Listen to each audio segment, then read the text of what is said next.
நீ எதை தெரிந்து கொள்? ஜீவனை தெரிந்து கொள்.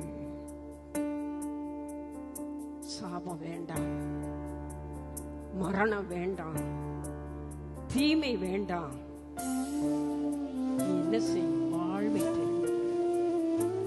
நான் உன்னை வாழும்படியாகத்தானே இந்த பூமியிலே உன்னை படைத்து அனுப்பி இருக்கிறேன். புலம்பலோடு ஏக்கத்தோடு அலைந்து திரியக்கூடாது. நீ வேதனையோடு வெட்கத்தோடு துக்கத்தோடு கண்ணீரோடு புலம்பலோடு அழுகையோடு அமைதி இல்லாதபடி சமாதானம் இல்லாதபடி நீ குறைவோடு வாழக்கூடாது. 1000 தலைமுறைக்கென்று இரக்கம் செய்கிற தேவன் சொல்கிறார் நம்மை பார்த்து. நீ பிழைக்க வேண்டுமா? நீ வாழ வேண்டுமா?